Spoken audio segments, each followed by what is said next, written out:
இன்றைக்கி குரு பூர்ணிமாங்க. அதாவது குருவை வணங்குகின்ற நாளுங்க. வியாசர் பகவானை வணங்குகின்ற நாளாக கருதப்படுகிறது. குருவுக்கு என்ன பெரிய மகிமை அப்படின்னு கேட்டால், மாதா பிதா குரு தெய்வம். தெய்வத்தை நாம் அடைய நம்ம பெற்றோர்கள் யார்கிட்ட நம்மளை விடுவாங்கன்னா, குருக்கிட்ட தான் நம்மளை விடுவாங்க. ராமாயணத்தில் ராமர் வில்லை முறிச்சிட்டாரு.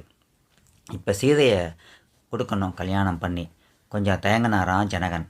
ராமனுடைய அப்பாவுக்கு ஏற்கனவே 3 மனைவி.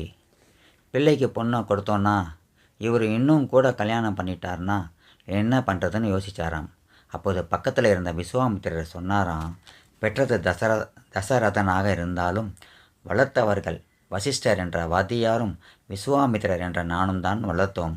அதனால் ராமருக்கு கான்ட்ராக்ட் சர்டிஃபிகேட் நாங்கள் கொடுக்குறோம் என்று சொன்ன உடனே மகிழ்ச்சியாக பொண்ணை கொடுத்தாராம்.